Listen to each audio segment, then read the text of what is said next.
Ukraina ei ole ainus riik, kes Venemaale vastu astub. Ka Moldova astub nüüd julgelt esile. Soovides taastada oma täielikku suveräänsust ja iseseisvust, astub Moldova valitsus suuri samme, et võtta Transnistria piirkond, mida on kaua peetud Putini režiimi nukkuriigiks, Kremlilt ära ja tuua see tagasi Moldova kontrolli alla. Et mõista, mis toimub ja kuidas olukord siit edasi võib areneda, on oluline esmalt astuda samm tagasi ja vaadata laiemat pilti, uurides kuidas ja miks Transnistria üldse ülejäänud Moldovast eraldus. Transnistria, tuntud ka kui Pridnestrovje Moldaavia vabariik ehk PMR, on kitsas maatükk, mis asub Dnistri jõe ja Moldova-Ukraina piiri vahel. See hõlmab 1600 ruutmiili ehk 4163 ruutkilomeetrit maad ning seal elab umbes 367 000 inimest. Ja enamik maailma peab seda ametlikult Moldova osaks. Aga see ei räägi kogu lugu, sest Transnistria ei toimi sugugi nagu tavaline Moldova piirkond. Sellel on oma eraldi valuuta, pealinn ja isegi oma hümn. Samuti on seal oma valitsus, parlament, politsei, postisüsteem ja sõjavägi. See kõik algas aastakümneid tagasi, kui Nõukogude Liit hakkas 80ndate lõpus ja 90ndate alguses lagunema. Tol ajal koges Moldova, mis oli Nõukogude Liidu vabariik, tugevat rahvusluse tõusu, mis viis liikumiseni, mille eesmärk oli edendada rumeenia keelt ja tugevdada sidemeid naaberriigi Rumeeniaga. Paljud vene ja ukraina keelt kõnelevad moldovalased, kes elasid Dnestri jõest ida pool, kartsid aga, et see võib minna liiga kaugele. See võis potentsiaalselt viia mingisuguse ühinemiseni Rumeenia ja Moldova vahel. See jätaks need inimesed oma enda kodumaal tõrjutuks ja isoleerituks. Pinged hakkasid kasvama ja nõukogudemeelsed ametnikud astusid vahele, kuulutades 1990 aastal välja PMR-i loomise, vahetult enne seda, kui Moldova ametlikult NSV Liidust lahkus. Varsti pärast seda puhkes lühike sõda, Transnistria sõda, kus PMR-i poolsed jõud, nagu Transnistria vabariigi kaardivägi, miilits ja neokasakate üksused, astusid vastamisi Moldova-meelsete jõududega, sealhulgas Moldova sõjaväe ja politseiga. Venemaa sekkus, asudes separatistide poolele ja saates oma 14. armee nende ridu tugevdama. Nende sekkumine takistas tõhusalt Moldova vägedel piirkonna kontrolli taastamast ning Venemaa mängis olulist rolli ka 1992. aasta relvarahu läbirääkimistel. See relvarahu on püsinud, kuid Transnistria staatus on sellest ajast saadik jäänud ebaselgeks. Vahepealsetel aastatel on see tegutsenud väljaspool Moldova võimu, toimides nagu väike iseseisev riik, kuigi on tugevalt sõltuv Venemaast ega ole rahvusvahelise kogukonna poolt ametlikult tunnustatud. Kremlist vaadates on Transnistria väärtuslik vara ja Venemaa soovib seda kindlasti enda käes hoida. Moskva hoiab Transnistrias kohapeal kuni 1500 rahuvalvajast koosnevat märkimisväärset väge, omades piirkonnas ka omaenda sõjaväebaasi ning ulatuslikku laskemoonaladu. Moldova on samal ajal korduvalt nõudnud Venemaa sõdurite lahkumist territooriumilt, kuid arvukad pikaajalised läbirääkimised pole andnud käegakatsutavaid tulemusi. Ja see pole ainult vägede küsimus. Venemaa annab sellele separatistlikule territooriumile ka poliitilist ja rahalist toetust, kasutades seda omamoodi strateegilise tugipunktina, et avaldada Moldovale poliitilist, sõjalist ja majanduslikku survet ning takistada riigi integreerumist olulistesse liitudesse nagu NATO ja Euroopa Liit. Teisisõnu, Moskva kasutab oma kohalolekut Transnistrias vahendina, et kaudselt kontrollida Moldova saatust. Aastaid on Moldovas ja mujal valitsenud hirm, et Venemaa president Vladimir Putin võiks üritada korraldada Ukraina sarnast sissetungi riiki, kasutades Transnistriat sellise rünnaku hüppelauana. Putin võib isegi proovida korrata sama stsenaariumi, mida ta kasutas Ukrainas. Seal sissetungi alguspäevil väitis Putin, et sõjaline erioperatsioon on vajalik riigi denatsifitseerimiseks ja etniliste venelaste päästmiseks Ukraina idapiirkondades nagu Donetsk ja Luhansk tagakiusamise ja isegi võimaliku genotsiidi eest. Ta võiks Moldova kohta välja mõelda sarnase loo, väites, et riigi Euroopa-meelne valitsus kujutab endast mingisugust eksistentsiaalset ohtu PMR-i rahvale. Ja väites, et ainus võimalus on saata sisse Vene väed ja luua mingisugune julgeolekupuhver Transnistria piiril. Tõepoolest, Moldova ametnikud on juba mõnda aega sellise stsenaariumi pärast häirekella löönud. näiteks 2025 aasta aprillis. Endine Moldova luurejuht Yuri Brõtšak nimetas Venemaa sõjalist kohalolekut piirkonnas väga reaalseks ohuks nii Moldova julgeolekule kui ka Euroopa stabiilsusele. Ta lisas, et Kremli sõjamasin võiks teoreetiliselt tungida läbi Ukraina territooriumi ja marssida Moldova pealinna poole. Kui jumal hoidku, venelastel õnnestub läbi murda ja Odessast mööda minna, võivad nad siseneda Transnistriasse ning sealt jõuda mõne päevaga Kišiņovini. See on vaid üks paljudest põhjustest, miks Moldova ametnikud soovivad Venemaa piirkonnast lõplikult välja tõrjuda. Ja võib-olla on nende hetk lõpuks kätte jõudnud. Siin on põhjus. Enne sõja algust Ukrainaga oli vähe lootust Moldova ja Transnistria taasühinemiseks. Piirkond nautis tugevat toetust Venemaalt. Eriti sai ta üle 30 aasta tasuta maagaasi. See gaas toitis Transnistria ettevõtteid, küttis inimeste kodusid ja toetas piirkonna majandust. See varustas energiaga ka suure osa ülejäänud Moldovast, kuna riigi suurim elektrijaam, Kurtšurgani elektrijaam, asub PMR-i piirides. Kuid 2025 aasta alguses muutus kõik. 5-aastane leping Venemaa Gazpromi ja Ukraina naftogaasi vahel lõppes, paisates PMR-i enneolematusse energiakriisi. Üleöö avastas elanikkond end äkitselt ilma kütte ja sooja veeta. Energiatariifid tõusid hüppeliselt ning mõned väiksemad asulad ja külad jäid täielikult ilma eluks vajalikust energiast. Sellest mõjutas kogu Moldova, kuid just Transnistria inimesed tundsid kõige suuremat mõju, võideldes korduvate graafikujärgsete elektrikatkestuste ja jäiselt külmade kodudega. Moskva otsis kiiresti lahendust, samal ajal kui Euroopa Parlament astus vahele. 1,9 miljardi dollari suuruse abipaketiga, et aidata Moldoval kriisiga toime tulla. Transnistria on aga jätkuvalt kannatanud. Kogu 2025 aasta jooksul kahanes selle majandus koguni 18% võrra. Tööstustoodang langes 30%, samal ajal kui inflatsioon tõusis jahmatava 15%-ni. Piirkonna SKT elaniku kohta oli sel aastal vaid 4150 eurot, mis on tunduvalt madalam kui ülejäänud Moldova keskmine, 7250 eurot. Selle tulemusena, et Ukraina blokeeris kunagise stabiilse gaasi ja teiste varude voo Venemaalt läbi oma territooriumi Transnistriasse. PMR on olnud sunnitud vaatama lääne poole, pöördudes Euroopa Liidu poole toetuse ja stabiilsuse saamiseks oma jätkuva majandusliku eriolukorra ajal. Ja selle energiakriis süvenes veelgi. 2026 aasta alguses, kui Iraanis puhkes sõda, sundides Tiraspoli võime astuma drastilisi samme. Näiteks märtsi alguses katkestas Transnistria valitsus kõigi gaasiga töötavate ettevõtete gaasivarustuse, pakkudes kütet ja sooja vett ainult kohalikele majapidamistele. Ja Kurtšurgani soojuselektrijaam on sunnitud töötama ainult söel, kuna ta ei saa enam gaasi, mida oleks vaja 2025. aasta eelsel tasemel töötamiseks. Lühidalt öeldes on kogu piirkond tõenäoliselt kõige nõrgemas seisus, kus ta kunagi olnud on. Ja Venemaa peab samal ajal toime tulema oma enda kriisidega.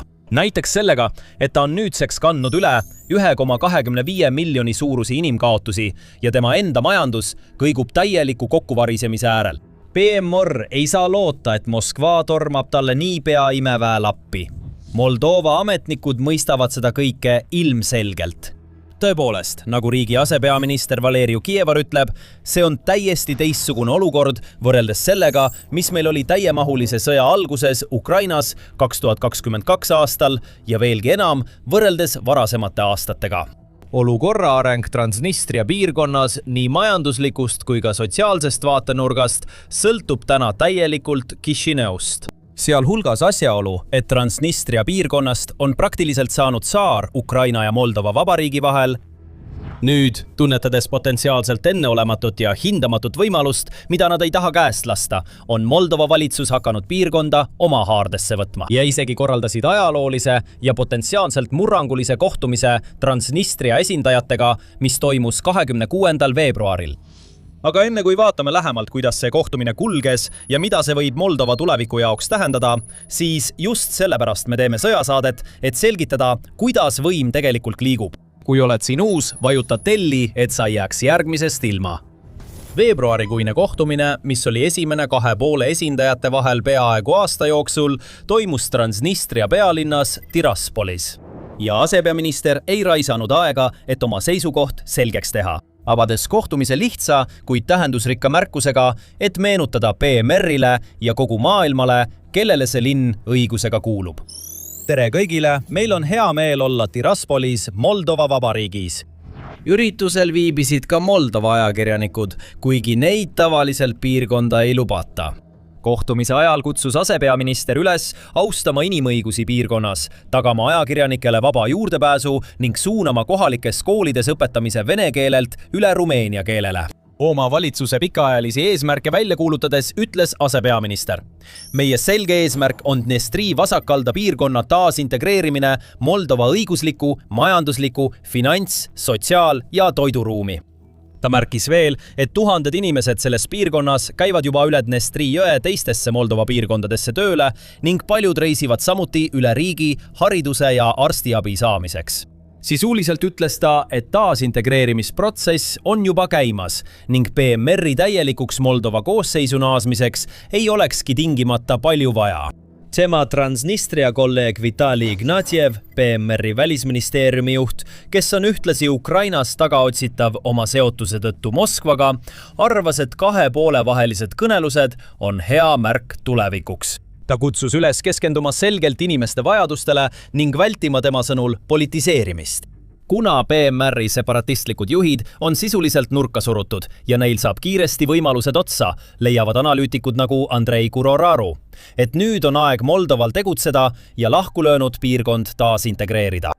Neid nõudmisi ei täideta kohe, kuid me näeme, et Chisinau võtab juhtrolli. Siiani on Chisinau enamasti reageerinud, samal ajal kui Tiraspol on päevakorda seadnud ning läbirääkimised on keskendunud pigem tehnilistele ja majandusküsimustele kui poliitilistele. Nüüd on selge, et Chisinau juhid teavad, mida nad Transnistria piirkonnale tahavad. Kaasanalüütik John Tabata nõustub, märkides, et Moldoval on lõpuks läbirääkimistel piirkonnaga ülekaal. Transnistria sõltub nüüd täielikult Chisineust ja võimud peaksid kasutama kõiki eeliseid, mis neil on. Chisinau peamine eesmärk on vältida humanitaarkriisi, mitte olukorda halvendada ning hoida taasühinemisprotsess rahumeelsena. Praegu viitavad kõik märgid sellele, et Moldova soovib seda ainulaadset taasühinemise võimalust kasutada ja teeb kõik endast oleneva, et see saavutada. Tõepoolest, vaid mõned päevad enne seda, kui Kiiev külastas Tiraspoli, allkirjastas Moldova president Maia Sandu määruse, millega võeti kodakondsus 9 separatistliku administratsiooni liikmelt. See oli seni kõige selgem märk sellest, et Chisinau on valmis lahkulöönud režiimi vastu jõuliselt tegutsema. Otsust selgitades teatas presidendi kantselei, et 2 neist isikutest võitlesid separatistide poolel 1992 aasta Dnestri sõjas, lisades, et kõik 9 olid seotud eriti tõsiste tegudega, mis kahjustasid Moldova huve. Stanislav Shekerioru, Moldova riikliku julgeolekunõunik, selgitas olukorda veelgi, öeldes: need teod pandi toime võõriigi huvides, mis rikub meie riigi neutraalsust ja peab agressioonisõda naaberriigi Ukraina vastu. Kodakondsuse äravõtmine on seadusega ette nähtud meede, mida rakendatakse juhtudel, kui Moldova põhihuvid on ohustatud. PMR ei ole sellele kuigi hästi reageerinud. Ignatjev nimetas kodakondsuse tühistamist hävitavaks teoks. Me näeme survet Transnistria elanikele, konkreetsetele isikutele ja Transnistriale tervikuna. Me peame selliseid tegusid hävitavateks. Aga Moldova ametnikud ei ole enam valmis PMR-i päevakorrale alluma ega selle järgi tegutsema. Nad on valmis tagasi võtma selle, mis neile kuulub, ajama venelased välja ja lõpuks oma maa taas ühendama. See on üllas eesmärk, kuid seda ei pruugi olla sugugi lihtne saavutada. Isegi kui Venemaa ja Transnistria on suhteliselt nõrgas seisus, seisab Chisinau endiselt silmitsi mitmete väljakutsetega. Esimene neist on seotud kuludega. Moldova on üks vaesemaid riike kogu Euroopas. Kui ta soovib Transnistria taas ühendada, peab ta kuidagi selle protsessi kulud katma. Näiteks, arvestades, et Transnistrias elab umbes 367 000 inimest, tuleb enamik neist inimestest lisada Moldova pensionisüsteemi. Režiimil on ka oma julgeolekujõud, kuhu kuulub umbes 15 000 inimest. Ka nemad tuleb ümber koolitada ja integreerida Moldova enda kaitse- ja julgeolekuasutustesse, mis on protsessina mitte ainult kulukas, vaid ka riskantne. Kokkuvõttes hindavad eksperdid, et täielik taasintegreerimine võib esimese 3 aasta jooksul maksta 500 miljonist kuni miljardi euroni aastas. Õnneks on juba olemas plaanid vajalike vahendite kogumiseks. Asepeaminister teatas hiljuti ühtlustamisfondi loomisest, mis peaks aitama katta Transnistria taasühinemise erinevaid kulusid. Valitsus kasutab selle fondi suurendamiseks aja jooksul makse- ja tollierandeid.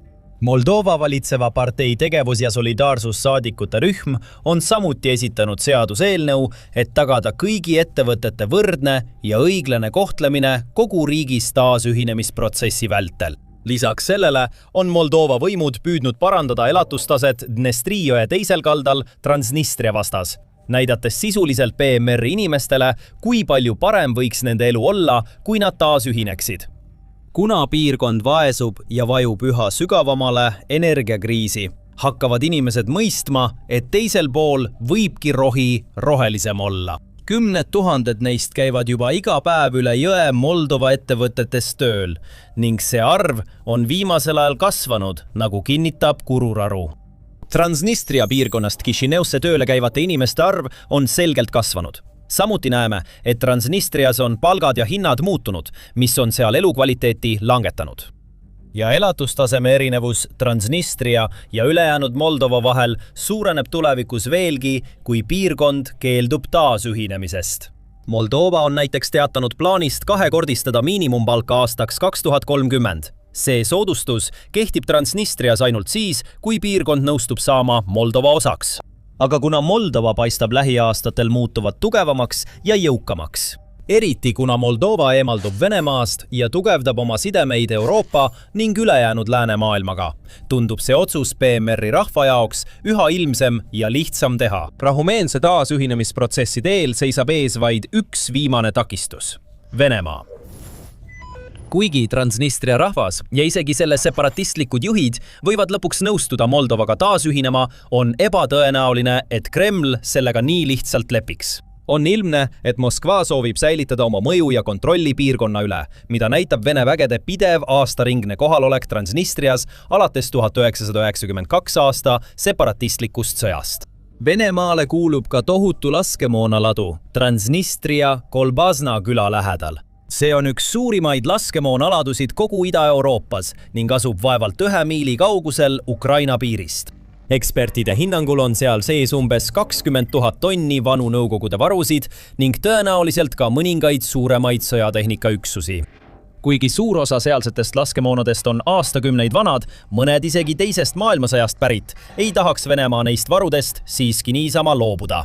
Paljud analüütikud on sellega nõus. Tabata sõnul on väga ebatõenäoline, et Venemaa tooks oma väed vabatahtlikult koju.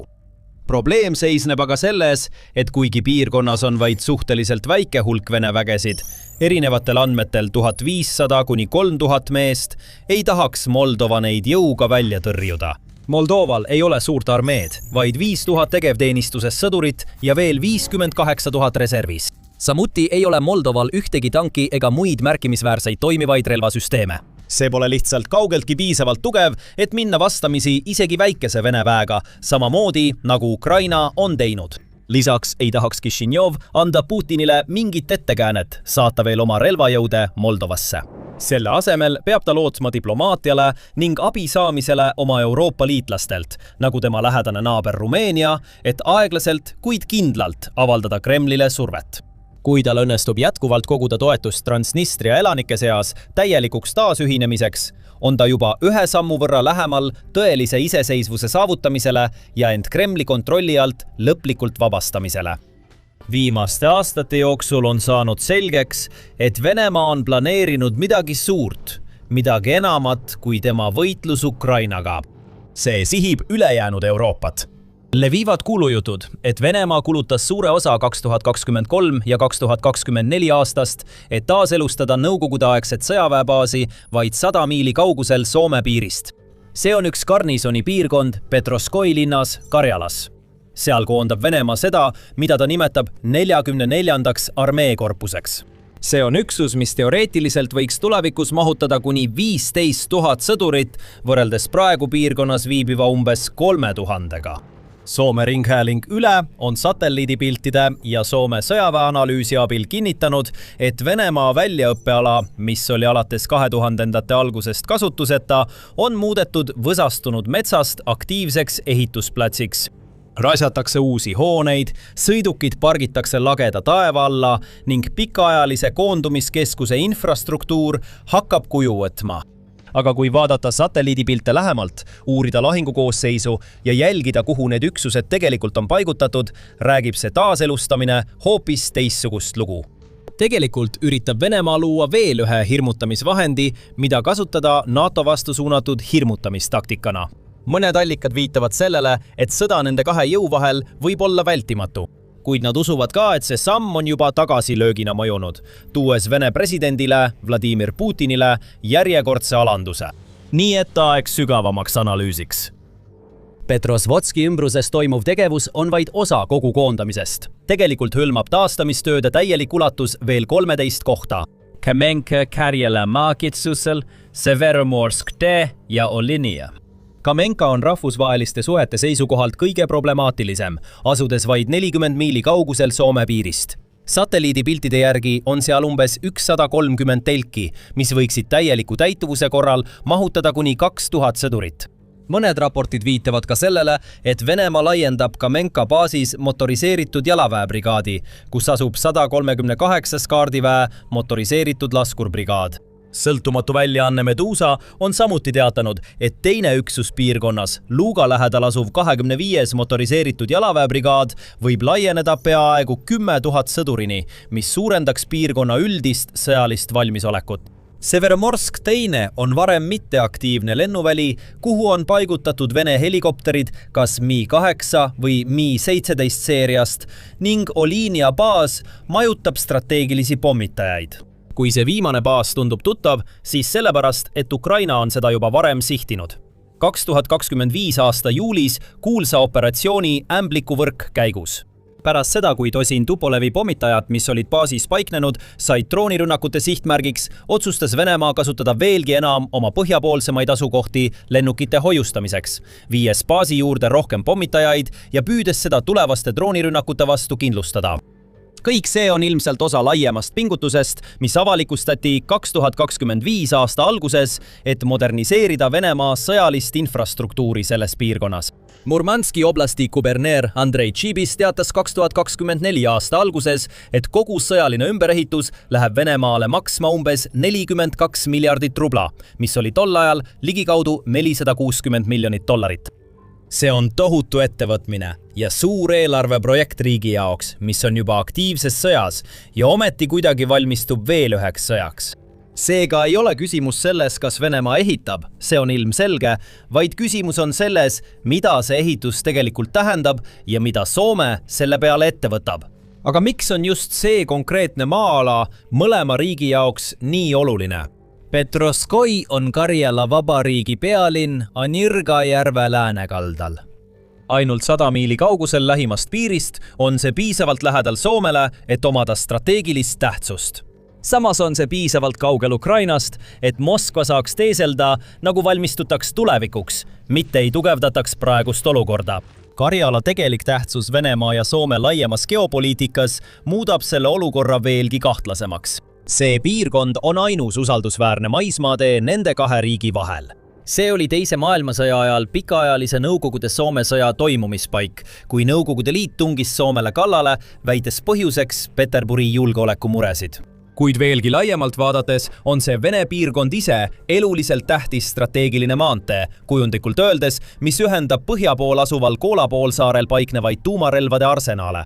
Põhimõtteliselt, kui Venemaa soovib jätkuvalt kasutada polaarjoont loodusliku tõkkena oma tuumarelvade kaitsmiseks, hoides neid samal ajal Euroopa piiridele lähedal, siis on Karjala ainus kaitseliin hüpoteetilise maismaa sissetungi korral. Mõnede analüüside kohaselt hakkasid plaanid 44. armeekorpuse loomiseks ja paigutamiseks Karjalasse ringlema 2022 aasta lõpus. Plaanid kehtestati ametlikult 2024 aastal Leningradi sõjaväeringkonna alluvuses ning need seoti halduslikult Karjala vabariigiga. Teatatud lahingukoosseisu hulka kuulub 72. motoriseeritud laskurdiviis mitme motoriseeritud laskurpolguga ning lisaks eraldi motoriseeritud laskurbrigaad. Bloomsbury luure- ja julgeolekuinstituut ehk BISI, Ühendkuningriigi mõttekoda, hindas, et lõpuks võib Soome piiri lähedale paigutada kuni 80 000 sõdurit. Seda arvu ei oleks aga peaaegu kindlasti võimalik saavutada alles pärast Ukraina sõja lõppu, kui Venemaa on oma väidetavad sõjaväereformid lõpetanud. Kuid sõjalise kohaloleku tegelik alus on siiski olemas. Piirkonnas tehtud satelliidipildid on samuti kinnitanud märkimisväärset õhuvägede kohalolekut lisaks varasematele lennubaasidele. ULA on tuvastanud umbes 80 Su-35 ja Su-27 hävitajat, mis kuuluvad 159. hävituslennuväe polgule Petrozvodski-Bezovetsi lennubaasis. Üksus, mis on seal olnud alaliselt juba aastakümneid, kuid mis on hiljuti suurenenud sõjalise aktiivsuse tõttu piirkonnas taas tähelepanu alla sattunud.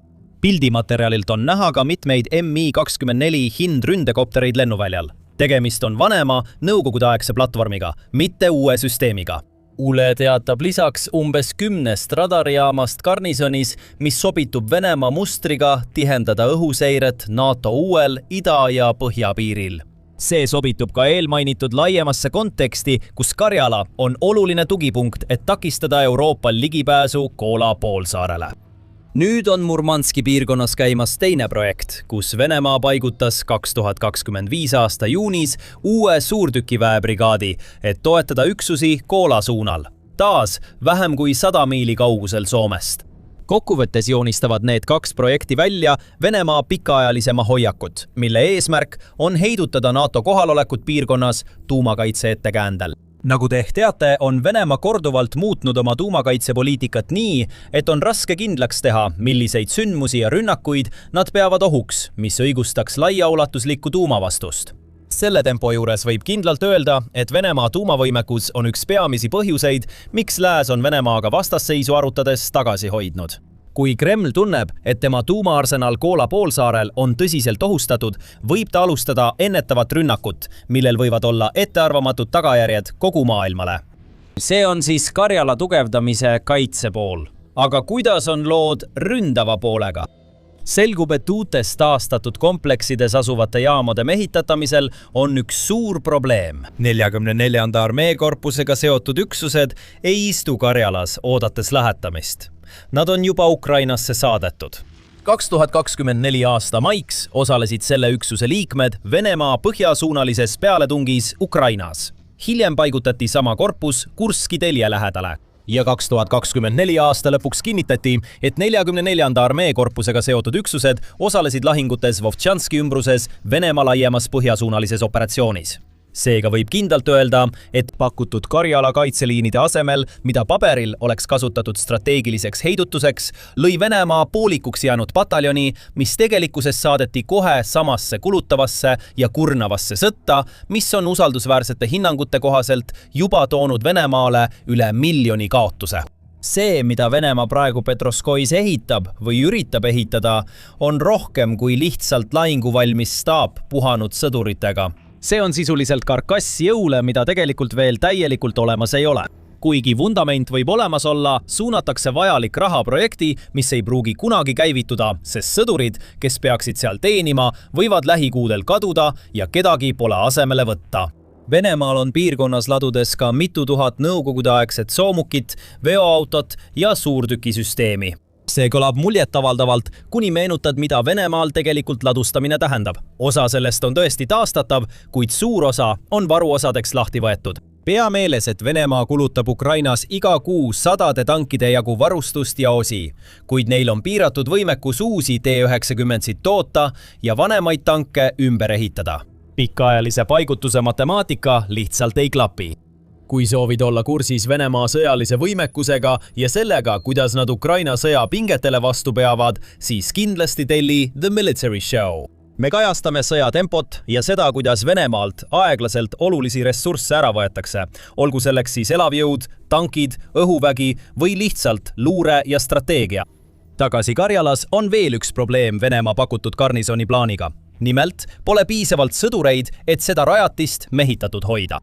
Tegelike baaside ja infrastruktuuri ehitamine on ilmselt kõige lihtsam osa. Isegi piisava hulga tankide ja lennukite varustamine, et tagada märkimisväärne katvus, on suhteliselt lihtne ülesanne.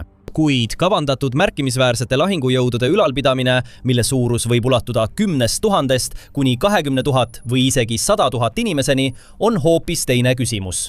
Peab meeles pidama, et kogu see varustus ja sõdurid vajavad pidevat varustamist. Eriti arvestades, et Karjala on suhteliselt viljatu piirkond riigis, mis on vaid nõrgalt seotud suuremate elanikkonna, tööstuse ja põllumajanduse keskustega.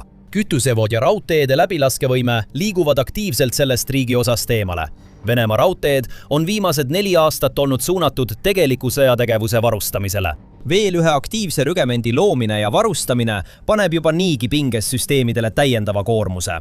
Lisaks on veel pikaajalise hoolduse küsimus. Lisaks tavapärastele hooldusnõuetele on Karjalas subarktiline kliima. Külmas lähevad asjad kiiremini katki ja eksimisruum on palju väiksem.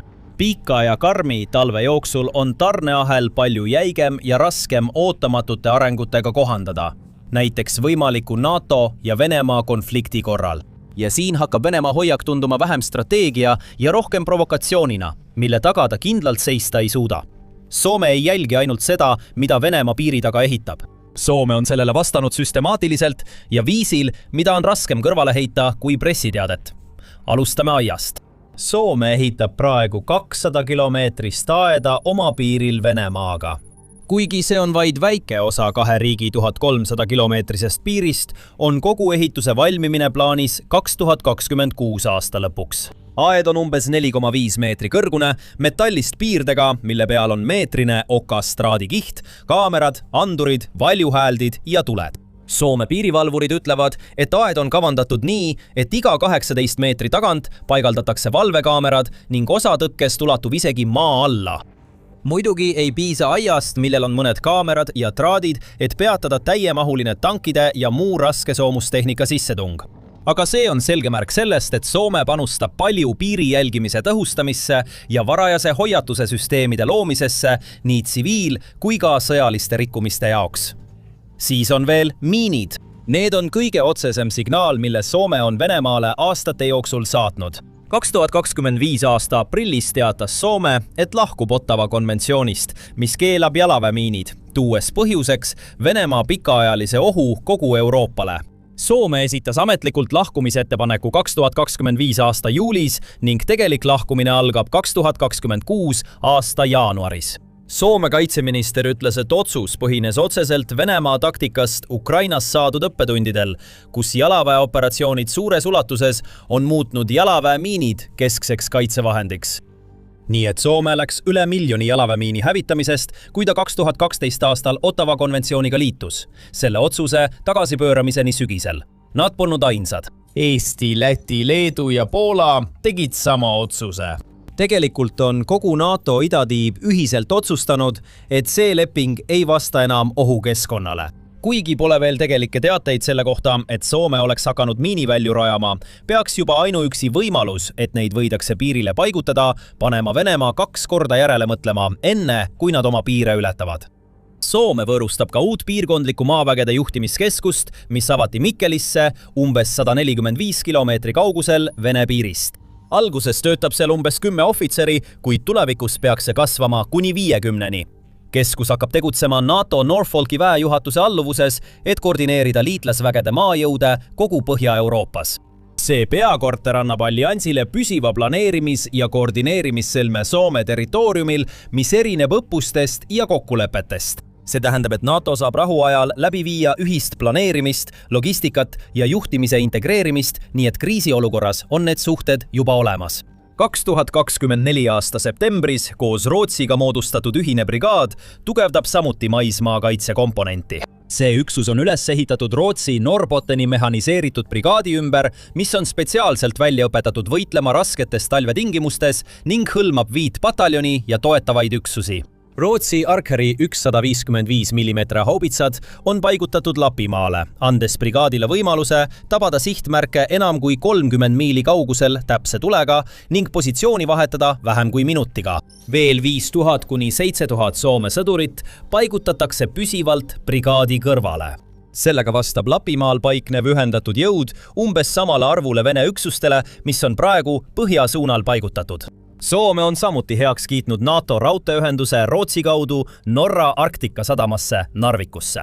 Raudteeühendus võimaldab vägede ja raskevarustuse kiiremat paigutamist ning vähendab Soome sõltuvust Vene rööpmelaiusega raudteedest.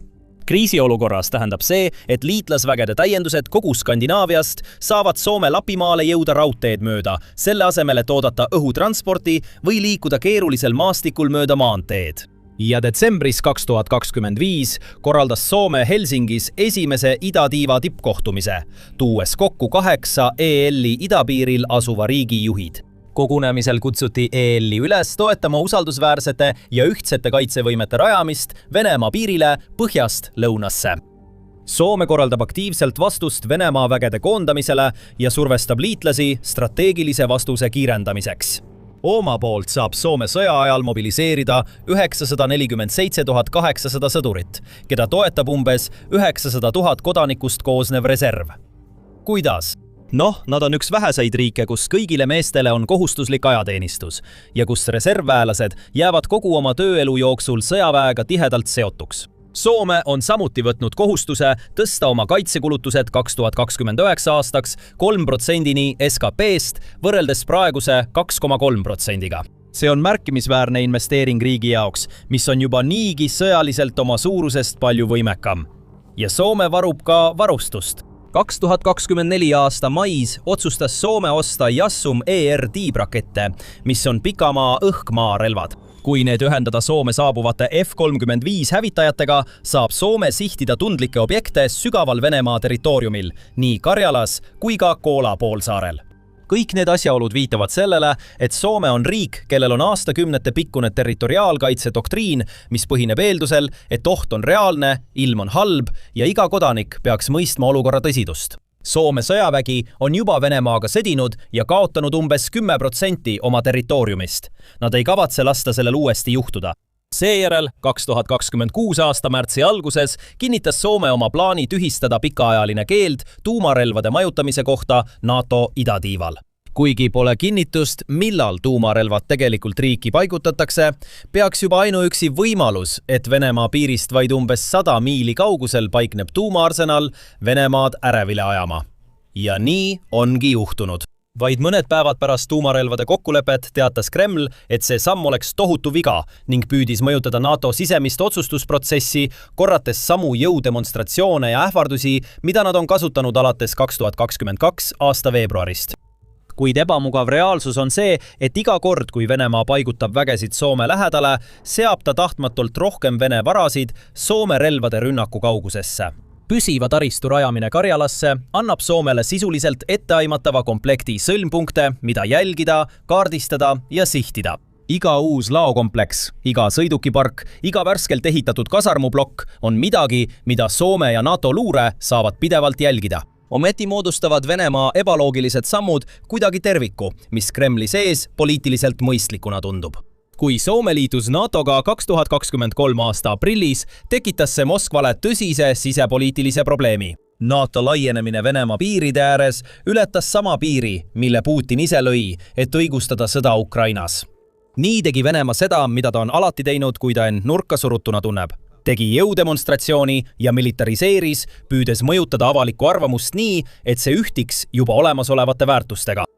Kohalikud Vene ametnikud Karjalas olid varem kirjeldanud garnisoni ülesehitamist kui vastutusrikast ülesannet ning lubanud, et väed toovad piirkonda pered, majanduselu ja teenused. See on klassikaline garnisoonilinna lubadus. Me militariseerime teie tagahoovi teie enda hüvanguks. Kliinik pakub küll nõuetele mitte vastavat arstiabi, kuid vähemalt on see olemas. Ka ajastus on siin oluline. Petroskoi näeb välja nagu selline infrastruktuuri investeering, mida tehakse siis, kui usutakse, et Ukraina sõda ei lõpe kiiresti ja sul on vaja strateegilisi valikuid. Aastatel 2027 ja 2030 see on kooskõlas laiemate Euroopa hinnangutega, mille kohaselt püüab Venemaa pärast Ukrainat taastuda ja uuesti survet avaldada. Uus sihtmärk ei pruugi tingimata olla Soome vastu, vaid pigem alliansi haavatavamate geograafiliste kitsaskohtade nagu Suwałki koridor või Läänemere juurdepääsuteede vastu. Kuid see annab Venemaale pikas perspektiivis veelgi rohkem võimalusi teha suuri vigu. Kui Venemaa venitab oma praegused ressursid liiga õhukeseks, võib see tähendada, et Ukrainal on rohkem hingamisruumi oma vastupealetungi jätkamiseks. Kui see juhtub, ebaõnnestub Venemaa mõlemal rindel. Ja kui sõda Ukrainas ei lõpe soodsalt, kaotab Putin oma legitiimsuse. Kui Putin ei anna Venemaa elanikkonnale selget signaali, et ta vastab väidetavale NATO ohule, mis on olnud tema tegutsemisviis juba aastakümneid, siis tema propagandamasiin hakkab aeglaselt lagunema ja ta jääb häbisse. See oleks tõeline läbikukkumine Venemaa viimaste sõjaliste väekoondamiste puhul. Miks survestada allianssi, kellega sa sõjas ei ole, kui sa juba kaotad rängalt sõda, mille ise alustasid? Putin provotseerib NATOt. Pärast aastat 2025, mil Venemaa tugevdas oma hübriidstrateegiat kogu Lääne-Euroopas, ületas Putin just olulise piiri. Venemaa sihtis Prantsuse lennukikandjat jõhkras põlgusavalduses, kuid see, mis järgnes, alandas Moskvat. Venemaa jäi vahele ja kõik pilgud on suunatud Kremlile, kui nad üritavad vingerdada vastutuse võtmisest ebaõnnestunud rünnaku eest, mis on suitsuna haihtunud. 26. veebruaril startis droon Vene laevalt, kui alus lähenes väga konkreetsele sihtmärgile, mis asus Rootsi Malmö sadamas. See sihtmärk oli Prantsusmaa lennukikandja Charles de Gaulle, mis viibib praegu Rootsis NATO operatsiooni raames, millest räägime hiljem lähemalt. Venemaa droon suundus lennukikandja poole, sundides NATOt kiiresti tegutsema, et see enne kohale jõudmist kahjutuks teha. United24 meedia andmetel oli kõnealune Vene laev nimega Žigelevsk, mis kuulub Venemaa Balti laevastikku ja on juba mõnda aega manööverdanud Läänemeres Malmö sadama ümbruses. Rootsi oli Žigelevskil silma peal hoidnud ja saatnud ühe oma tappaklassi patrull-laevadest, HSWMS Räpi, jälgima seda laeva, kui see liikus läbi Läänemere vette. Teisisõnu, Rootsi nägi seda kõike ette. Vladimir Putin arvas, et tema spioonilaev on kaval. Kuid tegelikult juhtus see, et Rootsi jälgis Venemaa drooni starti, jättes kahtluseta, kes oli rünnaku toimepanija Charles de Gaulle'i vastu, ning see on Venemaa nurka surunud. Vladimir Putin ei saa väita, et Venemaa ei korraldanud seda rünnakut, kuid ta proovib siiski.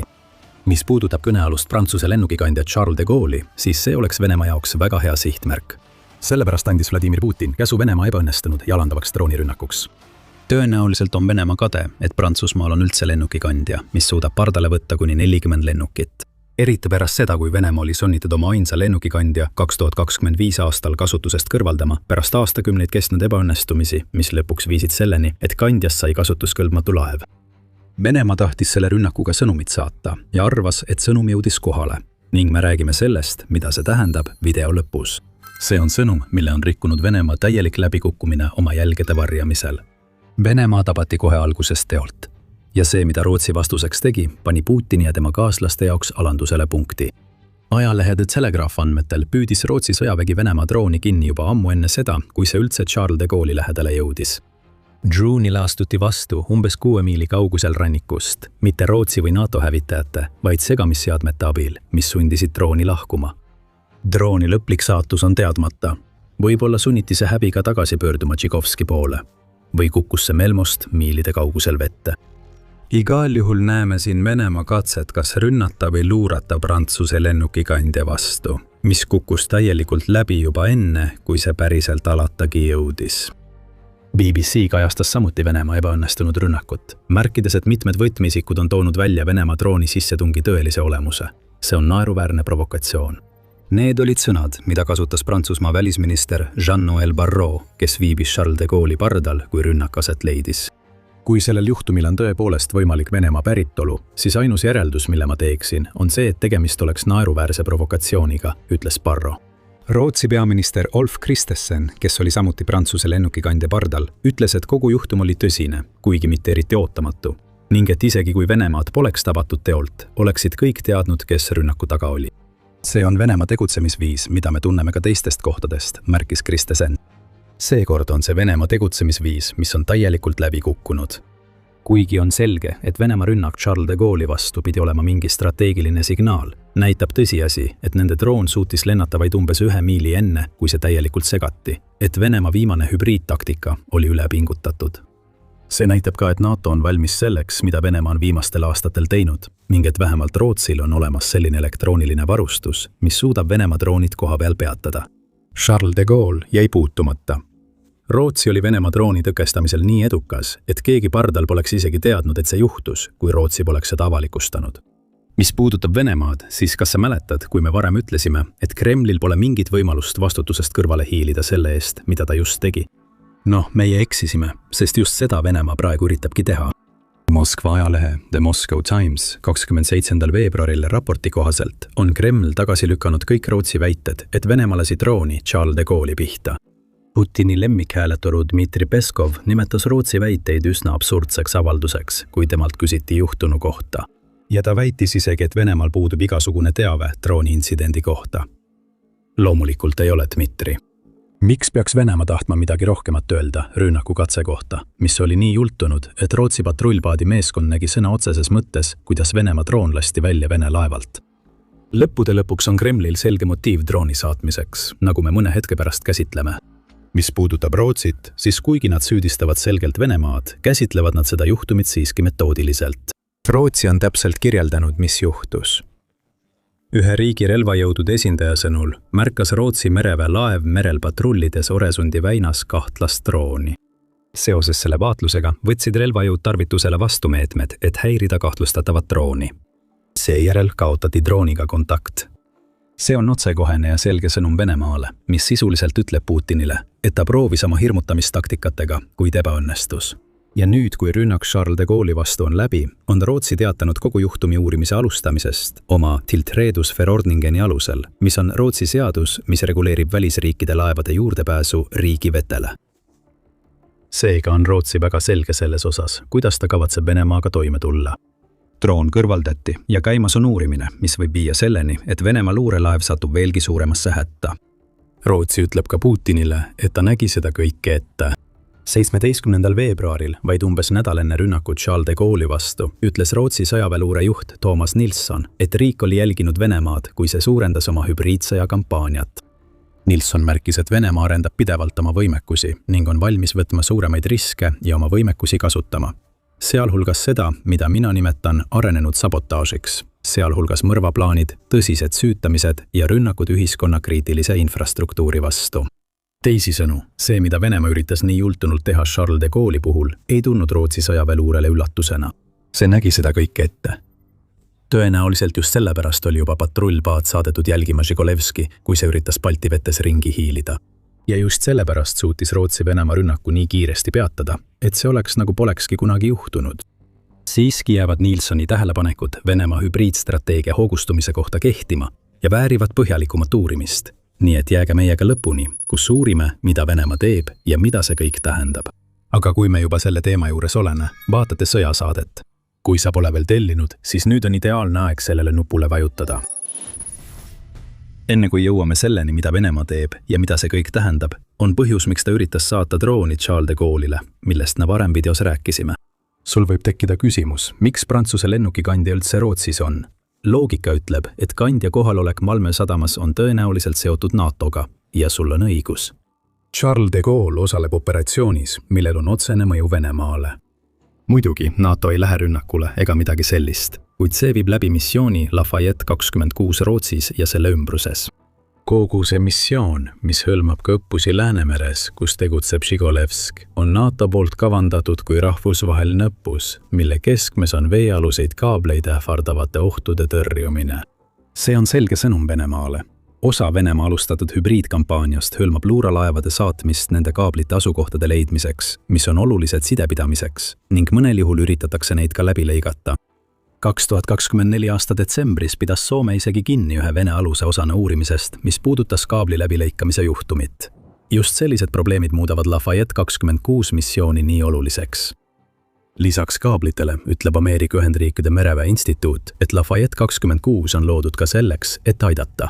Prantsusmaa ja NATO tugevdavad oma kaitse- ja heidutusvõimet Venemaa vastu. Lisaks soodustavad koostööd Prantsusmaa ja tema NATO liitlaste vahel ning tugevdavad Euroopa piire. Mitte miski sellest ei ole midagi, mida Putin tahaks näha. Ja eriti ei tahtnud ta näha Charles de Gaulle'i Rootsis, kuna Lafayette 26 tähistab esimest korda, kui lennukikandja on sellesse riiki jõudnud. Sellega, millega Venemaa siin silmitsi seisab, on NATO jõudemonstratsioon, mis on suunatud ka mõnedele hübriidtaktikatele ja piiririkkumistele, mida Venemaa on kasutanud Euroopa NATO häirimiseks.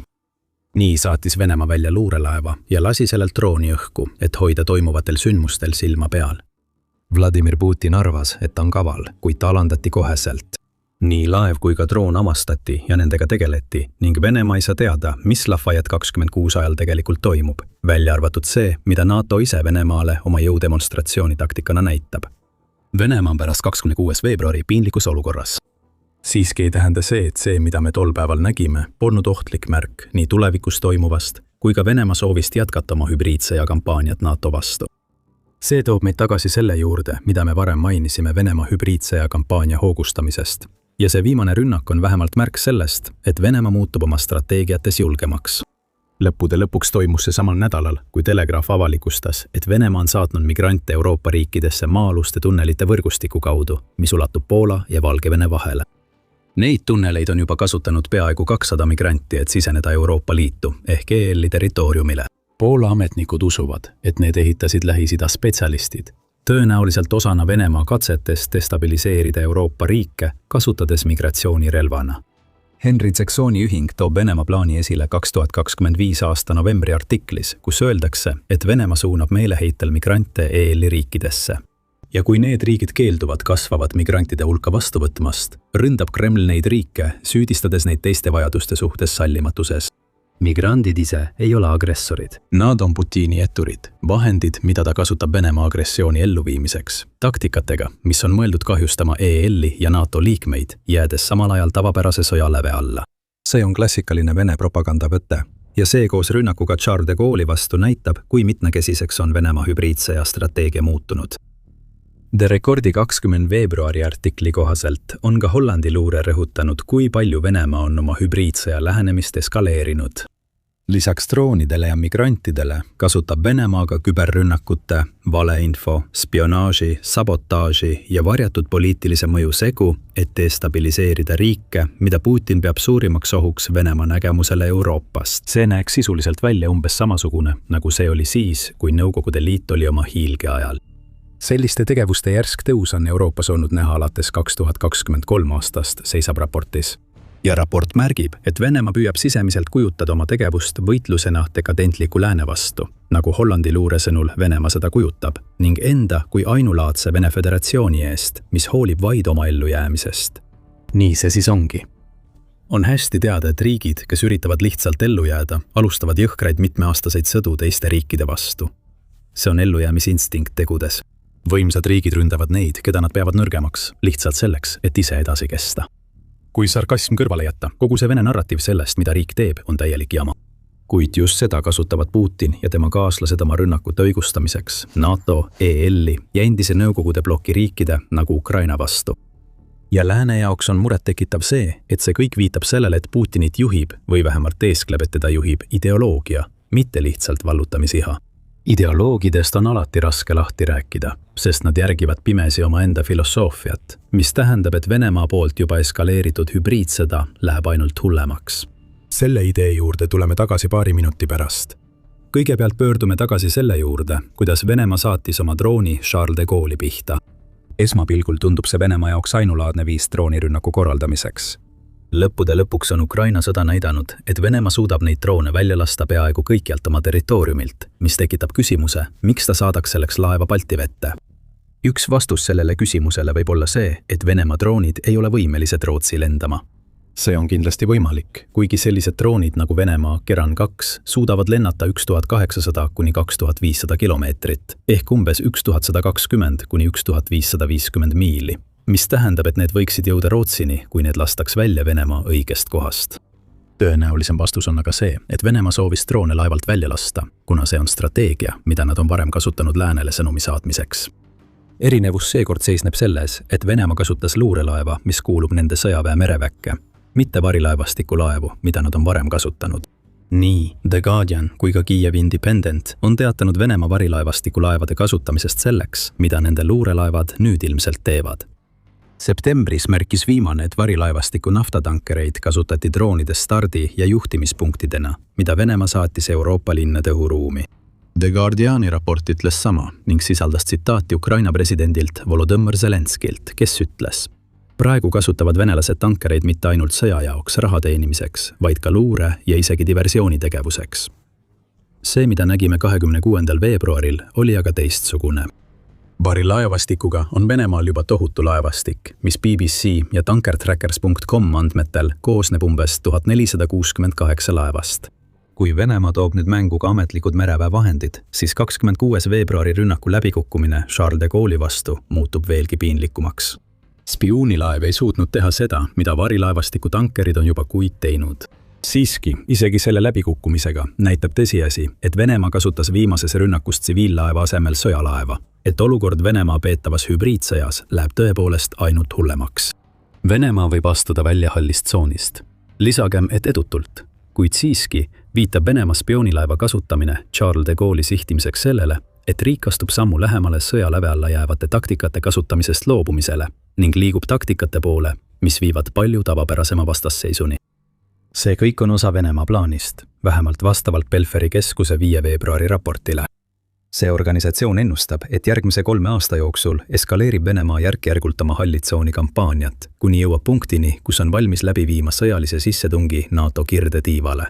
See sissetung võib tähendada, et Venemaa üritab välkkiire rünnakuga haarata NATO kirdetiival asuva piiriala, kusjuures Vladimir Putini eesmärk on tõenäoliselt ära kasutada tekkinud segadust, et kindlustada end selles piiriregioonis, samal ajal kui NATO liikmed püüavad oma vastust organiseerida. See on murettekitav nii NATO kui ka Euroopa tuleviku jaoks.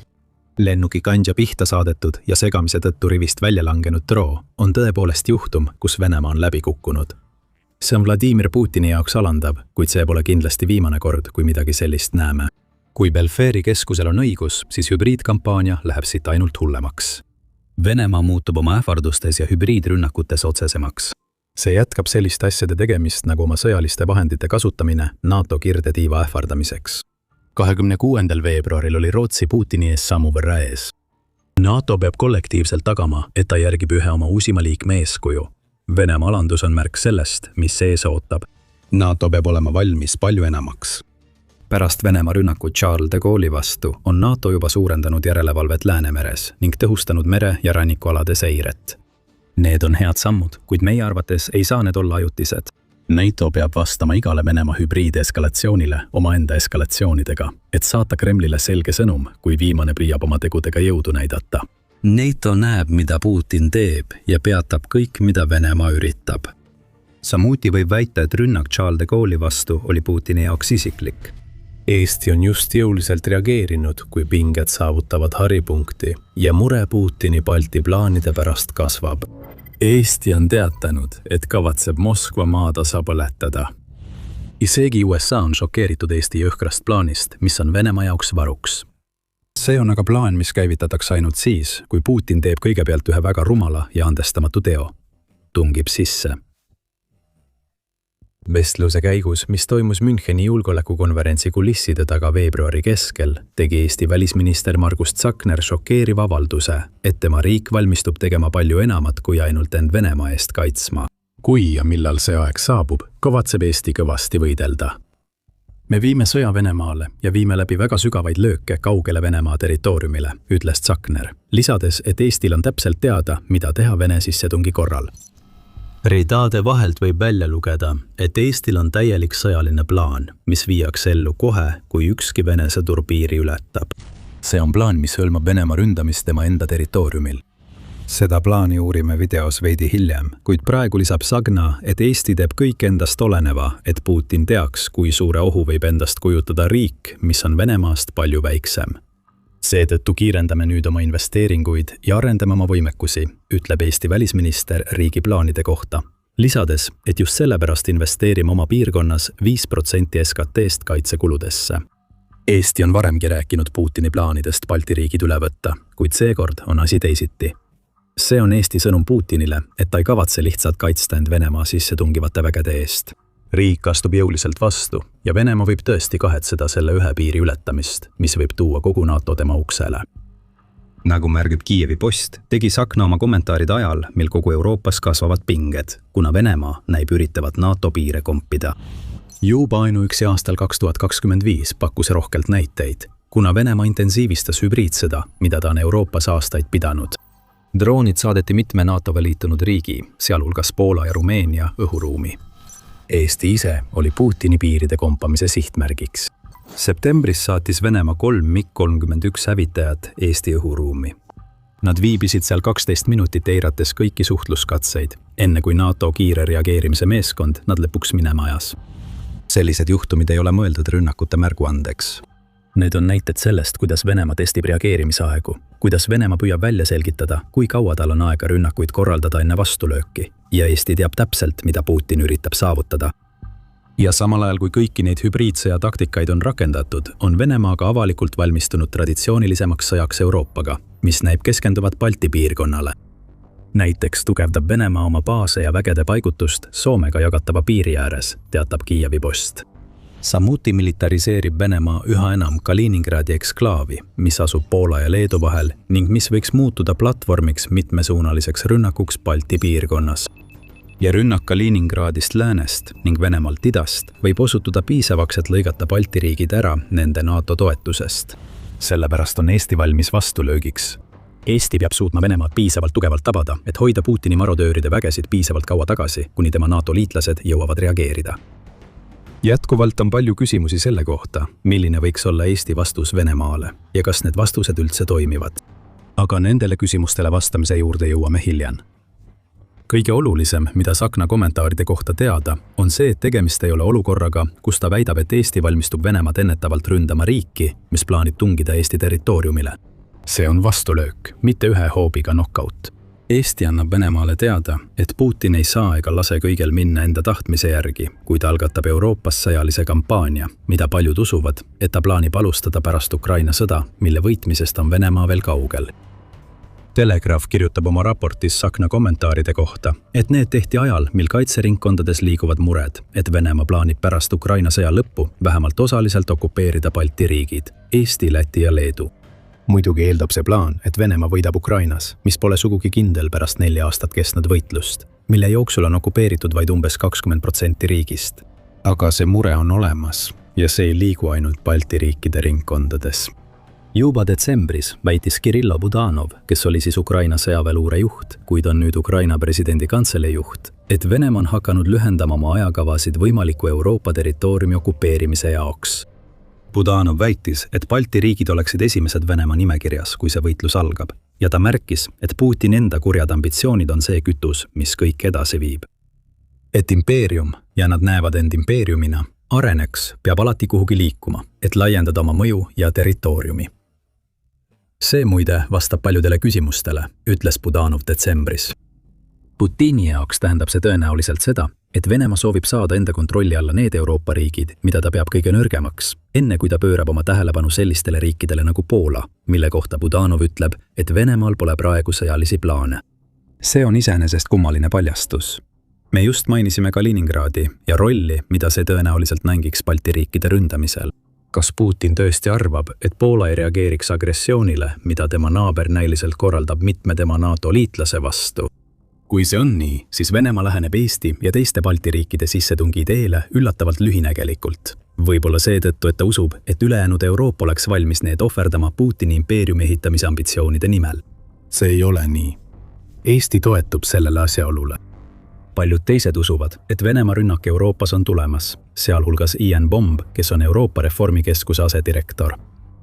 Bond ütleb BBC-le.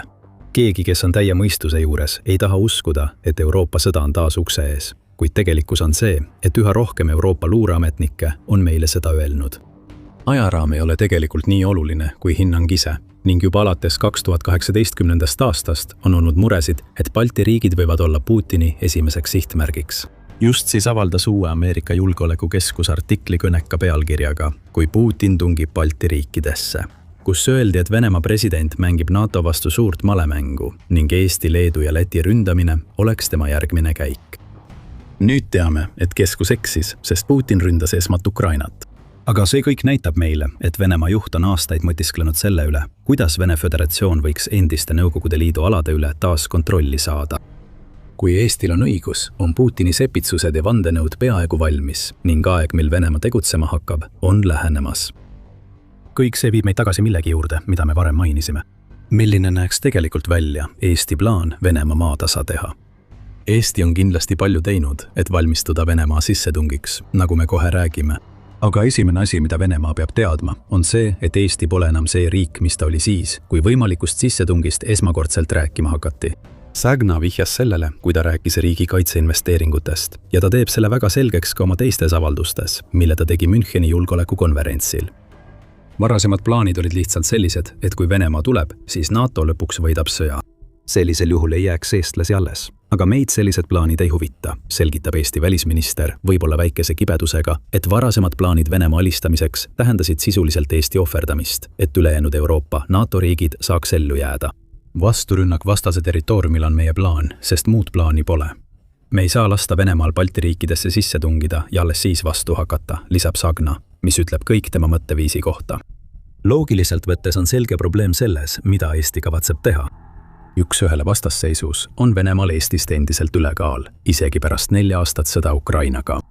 Nagu Global Firepower, mis hindab maailma sõjalisi riike maa, õhu ja merejõudude tugevuse põhjal märgib, on Venemaal nende näitajate järgi endiselt maailma teine tugevaim armee. Eesti on 145 hinnatud riigi seas 106 kohal ja pole ühtegi valdkonda, kus ta oleks Venemaast üle. Eesti kogu elanikkond, peaaegu 1,2 miljonit inimest, on väiksem kui Venemaa sõjaväes ainuüksi teenivate 1,3 miljoni tegevteenistuja arv. Venemaa kaitseelarve on umbes 100 korda suurem kui Eesti oma ja see raha läheb õhujõudude rahastamiseks, millel on 4237 üksust, võrreldes Eesti 2-ga. Ja merevägi, mille laevastikus on 747 üksust, võrreldes Eesti 8 sõjalaevaga. Isegi maismaal ütleb Global Firepower, et Eestil pole ühtegi tanki ja vaid 2507 soomusmasinat, mis teeb riigil end Putini eelistatud rünnakumeetodite vastu kaitsmise uskumatult raskeks. Need numbrid panevad Sagna jutu sissetungist Venemaa territooriumile kõlama hullumeelsena. Pea meeles, mida ta ütles süvalöökidest. Eesti ei kavatseks saata sõdureid Venemaale. See oleks peaaegu võimatu, kuna Venemaal on piisavalt sõdureid, et moodustada sisuliselt kogu riik ümbritsev blokaad ja takistada kellelgi läbi murdmast. Aga mida Eesti saab teha, ja tõenäoliselt on ta seda õppinud Ukrainalt, on rünnata Venemaad sügaval tagalas, et halvata maapealsete sõdurite edasiliikumist. Alustuseks on Eesti ostnud Ameerika Ühendriikidelt tosin HIMARS-i raketisüsteemi ja liigub edasi plaanidega osta veel vähemalt 6 ühikut, eeldusel, et HIMARS-i tootja Lockheed Martin saab Pentagoni käest loa neid toota.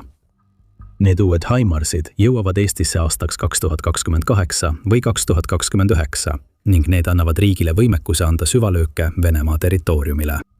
Oleme näinud, kuidas Ukraina on oma sõjas Venemaaga korduvalt tõestanud, et HIMARS saab selle konkreetse ülesandega hakkama. Näiteks 28. septembril tuli uudis, et Ukraina oli edukalt sooritanud HIMARS-i rünnaku soojuselektrijaama vastu Belgorodi oblastis. Eesti piirneb Venemaaga otse ja on väga võimalik, et olemasolevad ning plaanitavad HIMARS-süsteemid võivad olla suunatud Peterburi piirkonna poole, seades ohtu ühe Venemaa tähtsaima asustuskeskuse. Peterburi on samuti üks jõukamaid Venemaa piirkondi, mis tähendab, et Vladimir Putin sooviks seda kaitsta sõja õuduste eest, mida ta ise tahab pidada. Eesti võiks tagada, et sellist kaitset ei tule, andes kiire meeldetuletuse, et Venemaad võib rängalt tabada, kui mõni selle riigi sõduritest piiri ületab.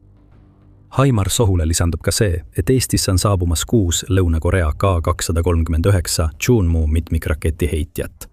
Selle tellimuse teatas Eesti detsembris osana 290 miljoni euro ehk $342 miljoni suurusest lepingust ning tehingu hulka kuuluvad ka raketid, mis tugevdavad Eesti kaugmaa võimekust. Nende seas on kõige olulisem CTM-90, mis on taktikaline ballistiline rakett, mille laskekaugus on kuni 290 kilomeetrit ehk umbes 180 miili. See seab erinevad Peterburi piirkonna osad ohtu. Eesti saab samuti CTMMR ja CGR-080 raketid, mille laskekaugus on vastavalt 160 ja 80 kilomeetrit ehk 99,4 ja 49,7 miili. Nendest 2 pikema lennukaugusega rakett kujutaks endast ilmset ohtu Venemaa piirkondadele, mis piirnevad Eestiga, samas kui lühema lennukaugusega raketti saaks vajadusel kasutada Vene tagala ründamiseks okupeeritud Eestis. Nende Lõuna-Korea süsteemide tarned algavad 2027 aasta teisel poolel, teatab Militani. Ja need tarned tõestavad, et Eesti saab endale jõudu, millega toetada oma välisministri tehtud avaldusi. Süvalöögid on tõepoolest võimalikud ja Eesti kasutab neid, et rünnata Venemaa territooriumi, kaitstes end maapinnal. Ja just siin tuleb mängu Ukraina strateegia teine osa. Nii olulised, kui need süvalöögirelvad ka poleks, et näidata Putinile, et Eestit ei saa lihtsalt survestada, on need siiski osa laiemast strateegiast, mille eesmärk on hoida Eesti piisavalt kaua vastu, et saada abi oma NATO-liitlastelt. Hetkel, kui Vene väed üritavad sisse tungida, püüab Eesti rakendada NATO põhikirja 5. artiklit. Selle artikli kohaselt on kõik NATO liikmed kohustatud tulema appi igale liikmesriigile, kelle territooriumi rünnatakse. Sageli vähekajastatud aspekt artikli 5 puhul on see, et see abi võib, aga ei pruugi hõlmata relvajõu kasutamist. Aga Eesti puhul toetutakse sellistele riikidele nagu tema Balti naabrid Leedu ja Läti, samuti Balti mereäärsetele riikidele nagu Soome ja Poola. Olles Putini jõudemonstratsioonis nii hirmutatud, reageerivad nad sellega, et võitlevad koos Eestiga tema enda pinnal. Eesti väljakutse seisneb selles, et artikli 5 rakendumine ei tähenda NATO kohest reageerimist. Sõja organiseerimine Venemaaga võtab ju aega. Lisaks kaugmaarünnakutele on Eesti lubanud kulutada aastatel 2026-2029 oma kaitseväele üle 10 miljardi euro ehk umbes 11,8 miljardit dollarit. Eesmärk on luua usutav heidutus, mida Eesti plaanib saavutada ümberkujundatud Eesti kaitseväe kaudu, millel on juurdepääs kaasaegsematele relvadele, suurematele laskemoonavarudele ja paremale väljaõppele. Teisisõnu, Eesti keeldub olemast lihtsalt kõrvalosaline NATO sõjas Venemaaga. Eesti püüab olla tõsine jõud. Eesti tugevdab samuti oma kaitsevõimet. Kyiv Posti andmetel on riik hiljuti vastu võtnud seaduse, mis nõuab, et kõik teatud suurusega korter- ja büroohooned peavad sisaldama punkreid ja pommivarjendeid, tõenäoliselt ennetava sammuna, et tulla toime vältimatute Vene raketi- ja droonirünnakutega, kui Putin peaks sisse tungima. Eesti on samuti valmis ehitanud 110 kilomeetrit ehk umbes 68 miili tara, mis kulgeb mööda tema idapiiri Venemaaga. Seda kasutatakse Vene vägede tõkestamiseks ja jälgimiseks, et teada saada, millal Putin plaanib rünnata. Lisaks kõigele sellele on riik kavandanud droonivõimekuse ja õhutõrje uuendusi ning on selge, et Eesti on võtnud omaks paljud õppetunnid, mida on saadud Ukraina võitlusest Venemaa vastu ja plaanib neid nüüd kasutada omaenda kaitses. Pärast kõike seda tekib üks ilmne küsimus. Kas Eesti plaan töötab? See töötab selles mõttes, et riik suudab vastuseks Putini sissetungile anda Venemaale valusa ja verise löögi. Selleks piisab rakettidest, mis lendavad Peterburi. Ja Eesti vastus võib olla piisavalt tugev, et selle piirkonna jõukad kodanikud vihastaksid ning hakkaksid Putinit survestama oma lähenemist ümber mõtlema. Kuid pikaajaliselt oleks Eesti ikkagi tugevalt sõltuv oma NATO liitlastest, et koos nendega arendada koordineeritud kaitset. Global Firepoweri jagatud numbrid ei valeta ning Eesti jaoks on suur mure see, et NATO ei pruugi olla peamine lahendus. Muree tekitav simulatsioon toob selle esile. Telegraafi poolt kajastatud niinimetatud Leedu simulatsiooni korraldas Saksa väljaanne Die Welt ning selles osalesid endised NATO liikmed ja Saksa sõjaanalüütikud. Selle hüpoteetilise sõjamängu käigus jõudis Die Welt järeldusele, et NATO liikmed oleksid nii otsustusvõimetud, mida teha, kui Venemaa tungib Leedusse, et sissetung oleks peaaegu lõpule viidud ajaks, mil vastus suudetakse organiseerida. Simulatsiooni suurimaks pealkirjaks oli ameeriklaste roll kogu selles loos. Kuna Die Welti kasutatud eksperdid väitsid, et USA väldiks 5. artikli käivitamist või abi andmist, kartes, et see võib vallandada 3. maailmasõja. Isegi Saksamaa, kellel on Leedus sõdureid, ei suudaks ilmselt Putini vägesid peatada. See on maailmalõpu stsenaarium.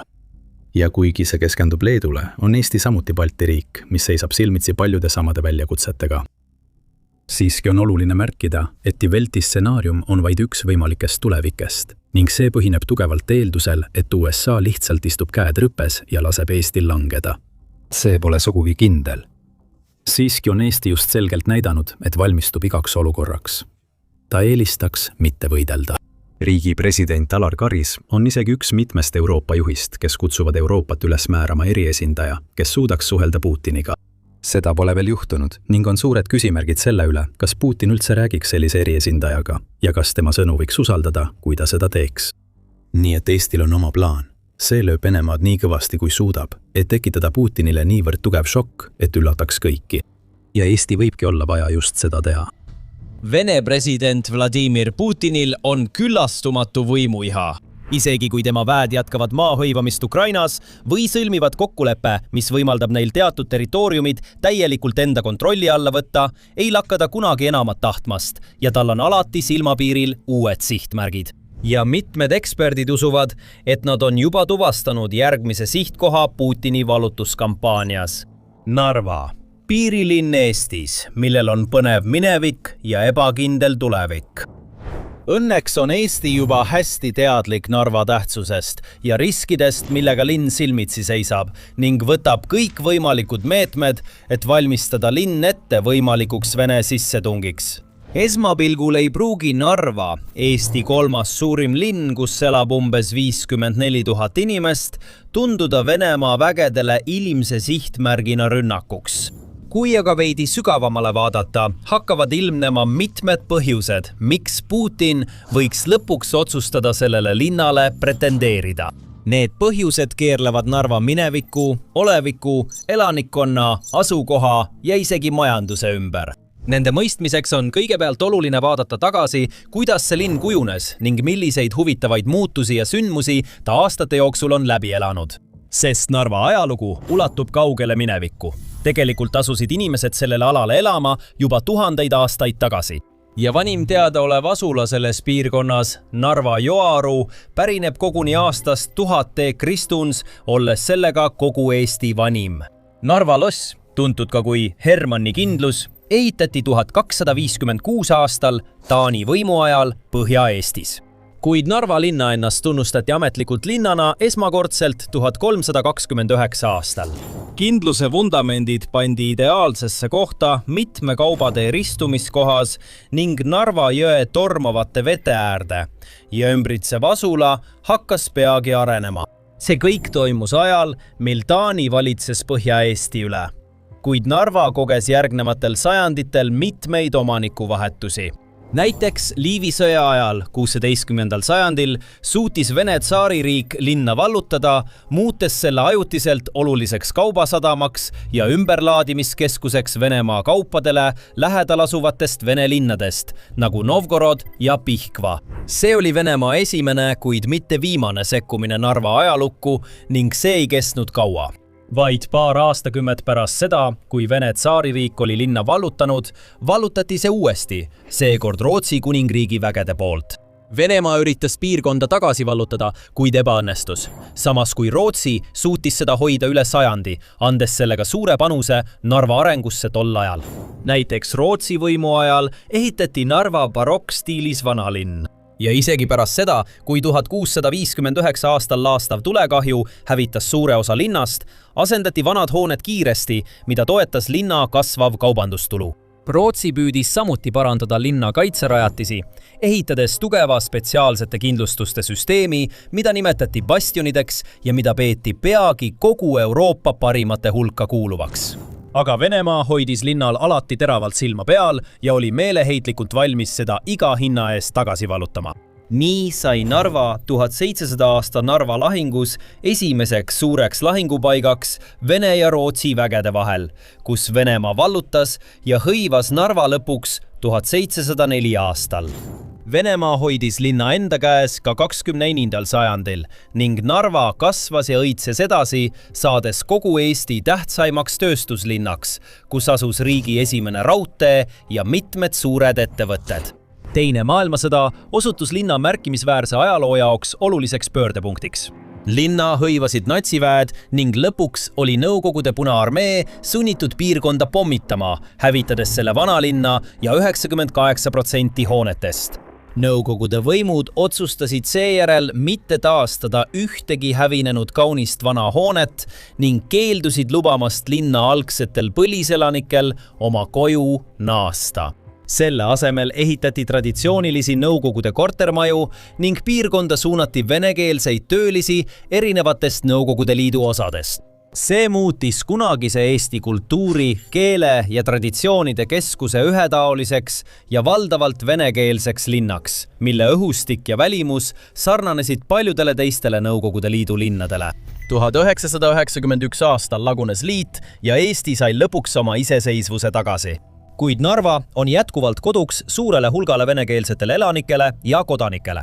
Selles mõttes on sellel vähemalt mõningane sarnasus Ukraina Krimmi piirkonnaga, samuti Ida-Ukraina piirkondadega, mida Vladimir Putin algselt oma 2022 aasta sissetungis sihtis, nagu Donetsk ja Luhansk. Sel põhjusel on alates sellest, kui Venemaa annekteeris Krimmi 2014 aasta alguses, hirmud järk-järgult kasvanud, et Kreml võiks korraldada sarnase rünnaku Narvale.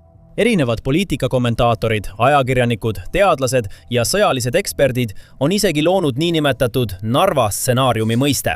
Hüpoteetilise sõjalise olukorra, kus Venemaa ründab üht väikest NATO riiki, näiteks Eestit, kasutades hübriidsõja taktikaid, mis sarnanevad 2014 aastal ja 2022 aasta sissetungi eelõhtul nähtuga. Kuna sõda Ukrainas jätkub, annavad paljud neist samadest ekspertidest häirekella, väites, et Narva stsenaarium muutub üha reaalsemaks. Kui Vladimir Putin kaalub oma järgmist sammu ja määrab järgmise sihtmärgi, millele tema tohutu ja pidevalt kasvav armee keskenduda võiks.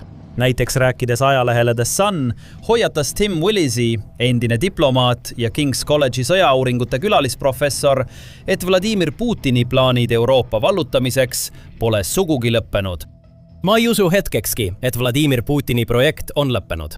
Ekspert jätkas, et olenemata sellest, kuidas sõda Ukrainas kulgeb ja isegi kui see lõpeb mingi võimaliku rahuleppega, on Venemaa president juba sihikule võtnud uued sihtmärgid. See, mida ma olen alati väga ohtlikuks pidanud, on Narva, kus elab 80% venelasi. Ta ei ole ainus, kes hoiatab, et Narva võib olla Kremli sõjamasina järgmine sihtmärk. Ja kohalikel on põhjust muretsemiseks, sest ka Putin ise esitas 2022 aastal linnale ähmase ähvarduse.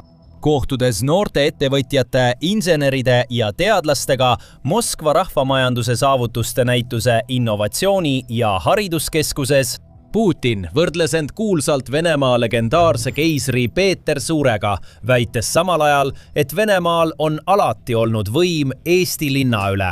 Peeter I pidas suurt põhjasõda 21 aastat. Tundus, nagu ta oleks sõdinud Rootsiga ja vallutanud midagi. Ta ei vallutanud midagi. Ta võttis tagasi. Nii see ongi, lääne suunas. See tähendab Narva, tema esimesed sissetungid. Miks ta sinna läks? Ta võttis tagasi ja kindlustas. Seda ta tegigi. Putin jätkas, öeldes, et tänapäeva venelased peaksid järgima seda eeskuju, võttes tagasi ja kindlustades kõik kohad, mida nad peavad endale kuuluvaks. Häirekellad on sellest ajast saadik helisenud ja pole raske mõista, miks. Võib väita, et on 5 peamist põhjust, millele Putin võiks viidata kui mingisugusele õigustusele Eesti linna ründamiseks. Esimene põhjus, nagu Putin ise on välja toonud, on Venemaa ajaloolised sidemed Narvaga. Nagu varem selgitatud, on Venemaa oma ajaloo jooksul korduvalt seda linna kontrollinud. Sama võib öelda erinevate Euroopa linnade kohta läbi aegade. Oleme näinud, kuidas erinevad riigid, valdused ja impeeriumid on nõudnud endale erinevaid linnu, asulaid ja territooriume. Tänapäeval austab siiski valdav enamus maailma riike üksteise iseseisvust ja suveräänsust. Nad ei nõua teiste riikide territooriume ainult sellepärast, et need kuulusid neile kunagi varem. Venemaa, või vähemalt selle juht, näeb asju teisiti. Moskva jaoks tundub, et iga koht, mida Vene või Nõukogude väed või inimesed on kunagi ajaloos osaliselt okupeerinud, on 21.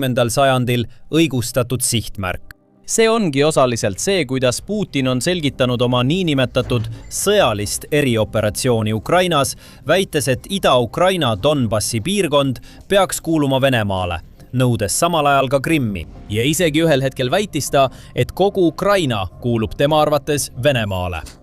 Seega ei ole raske ette kujutada, et Putin võiks esitada sarnaseid väiteid Narva kohta, arvestades selle linna ainulaadset ajalugu ja tänapäevaseid seoseid Venemaaga. See viib meid teise suure põhjuseni. Narvas elab palju Venemaa kodanikke, vene keelt kõnelejaid ning linnal on tihedad kultuurilised sidemed Venemaaga tervikuna. Nagu härra Willis E. Willsi märgib, elab Narvas suur protsent Venemaa kodanikke. Täpsed arvud on raskesti kättesaadavad ja hinnangud erinevad, kuid viimaste andmete kohaselt moodustavad etnilised eestlased vaid 6% linna elanikkonnast. Vähem kui pooled, täpsemalt umbes 48%, on Eesti kodanikud, samas kui 36% omavad Vene passe ja 14% kuuluvad määratlemata kodakondsusega inimeste hulka. 97% linnaelanikkonnast räägib vene keelt ja arvatakse, et paljud neist hoiavad tihedaid sidemeid selle riigiga. Tõepoolest, vahetult pärast seda, kui Eesti 1990. alguses iseseisvuse saavutas, toimus mitteametlik rahvahääletus Narva ja selle ümbruse tuleviku kohta. Tollased küsitlused näitasid, et valdav enamus nende piirkondade elanikest olid Eesti koosseisust lahkulöömise vastu. Kuid rahvahääletuse tulemused näitasid, et 97% hääletanutest toetas autonoomiat, kuigi Narva elanike osalus oli vaid 55%. Venemaa saab siiani sellele rahvahääletusele viidata kui tõendile, et Narva elanikud ei soovi olla osa Eestist, kuigi tol ajal oli palju usaldusväärseid teateid valimispettuste kohta. Ja Eesti valitsus tunnistas selle hääletuse lõpuks põhiseadusega vastuolus olevaks, kusjuures paljud usuvad, et Moskva sekkus tulemuse mõjutamiseks. Siiski ei lase Putin faktidel ega tõel oma plaanidesse sekkuda ning ta võiks hõlpsasti luua narratiivi, mille kohaselt Narva elanikud tahavad ja vajavad Venemaaga liitumist. Linnalinnapea Katri Raik oleks sellele tugevalt vastu. Rääkides fotoreporter Mario Hellerile Chatham House'i raporti jaoks, väidab Raik, et Vene piir on Narva kesklinnast vaid mõne meetri kaugusel. Ja kui mõni kohalik elanik tõesti tahaks saada venelaseks, siis pole neil vaja kaugele minna, kuid väga vähesed otsustavad selle sammu tegelikult ette võtta. Igaüks, kes soovib, võib igal ajal Venemaale kolida, kuid keegi ei tee seda, sest kõik teavad, et Eesti on vaba riik. Kolmas põhjus, miks Venemaa võib pidada Narvat atraktiivseks sihtmärgiks, on selle asukoht. Vene-Eesti piir ulatub kokku 183 miili ehk 294 kilomeetrit. Nii et teoreetiliselt, kui Venemaa tahaks tungida Eestisse ja alustada rünnakut selle väikese NATO riigi vastu, võiks ta valida sellel joonel mitmeid kohti. Kuid kui me vaatame piiri lähemalt, on selgelt näha, et Venemaa valikud on piiratud. Sest suur osa piirist ei kulge mitte üle maa, vaid üle veekogude, nagu Narva veehoidla, Narva jõgi ise ja tohutu Peipsi järv, mis on suurim piiriülene järv kogu Euroopas ja 5. suurim järv Euroopas. Kokku hõlmab see muljetavaldavad 1373 ruutmiili ehk 3555 ruutkilomeetrit. Suure sissetungijate väe, sealhulgas tankide, soomukite, suurtükkide ja muu varustuse üle suure järve või veehoidla toimetamine on äärmiselt keeruline ülesanne. Seetõttu peaks iga Venemaa sissetung Eestisse toimuma mööda maismaa piiri, mis teeb Narvast kõige ilmsema sihtmärgi.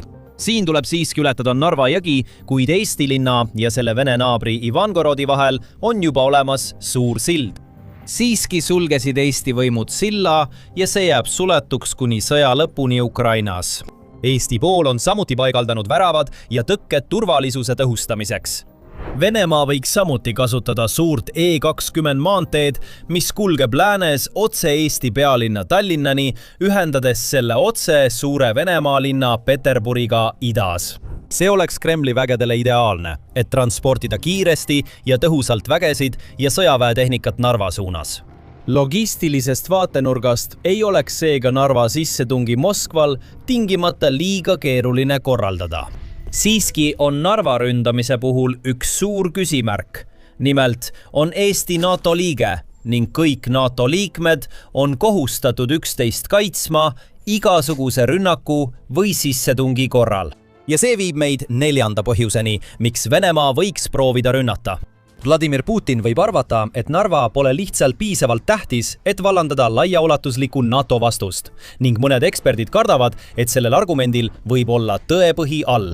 Näiteks intervjuus väljaandele The Sun avaldas Willis E. Willsey muret, et USA ja võimalik, et ka teised suuremad NATO riigid ei pruugi olla eriti valmis provotseerima ülemaailmset konflikti või täiemahulist sõda Venemaaga ainult selleks, et päästa Narvat. Kas me tõesti usume, et Ameerika Ühendriigid lähevad sõtta ühe Eesti linna pärast? Ma pole enam kindel, et mina seda usun.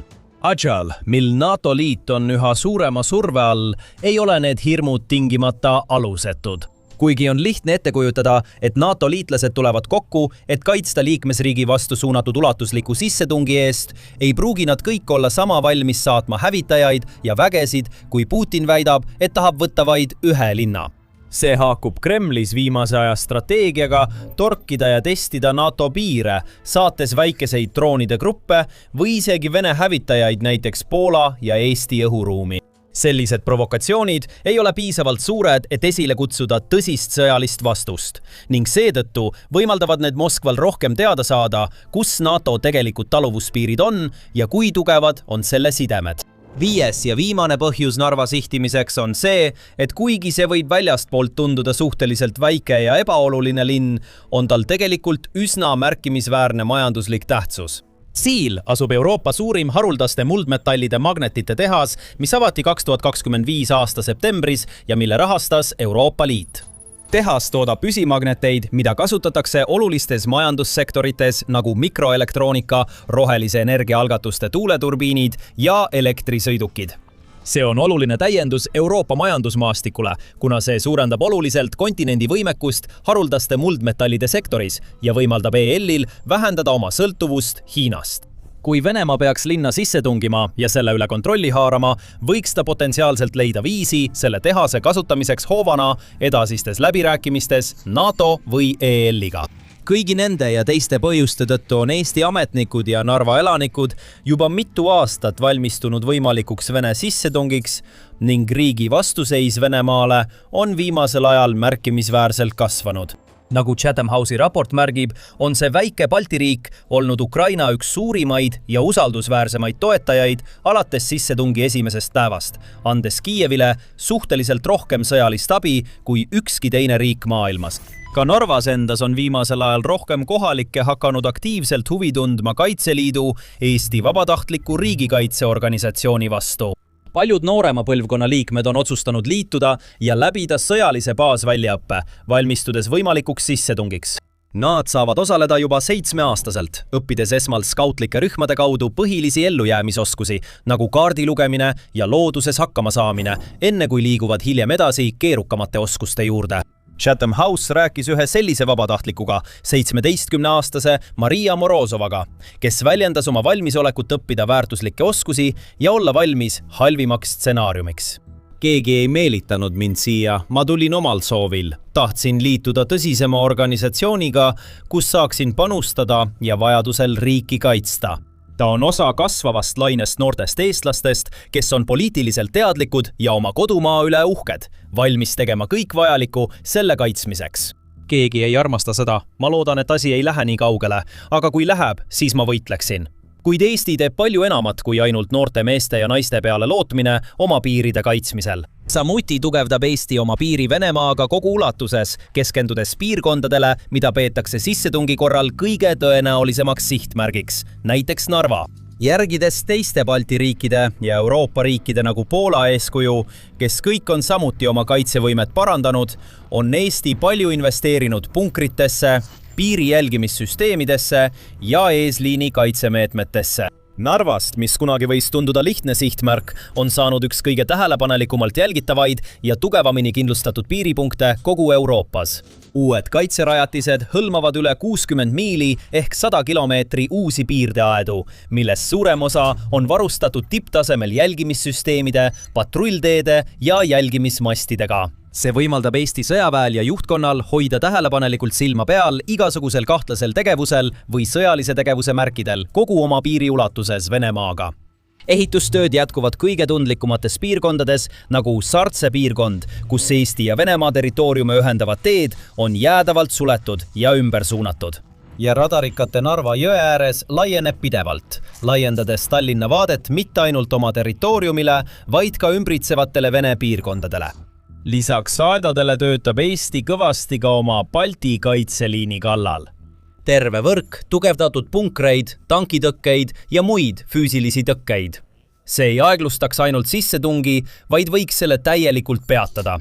Aastaks 2027 soovib Eesti ehitada 600 sellist betoonpunkrit, millest igaüks on spetsiaalselt loodud taluma tugevat suurtükituld ning on täielikult integreeritud mobiilsete üksuste, droonide ja tuletoetusmeeskondadega.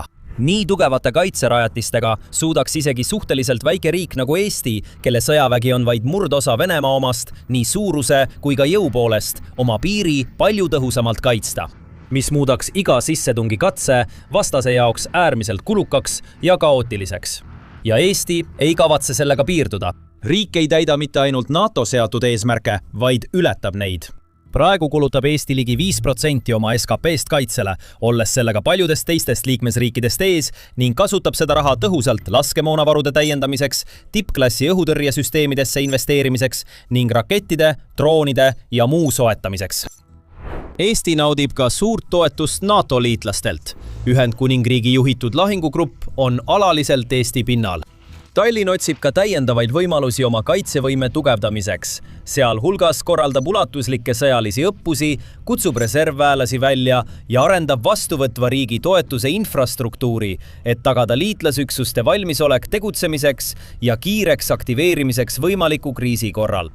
Nagu Hanno Pevkur, Eesti kaitseminister, ütleb, agressor peab teadma, et kui ta üritab piiri ületada, siis ta sureb siin. Nüüd saate sellest videost rohkem teada, kuidas Eesti valmistub Venemaale elu suurimat üllatust valmistama, kui selle väed julgevad Eesti piirile läheneda. Või vaadake seda videot, et näha, kuidas suurus ei ole alati oluline, sest üks Eesti väiksemaid rakette võib Venemaale tohutu probleemi tekitada. Ja kindlasti tellige meie kanal, et olla kursis viimaste sõjauudiste, arengute ning uute relvade, kaitsesüsteemide ja innovatsioonide analüüsiga üle kogu maailma.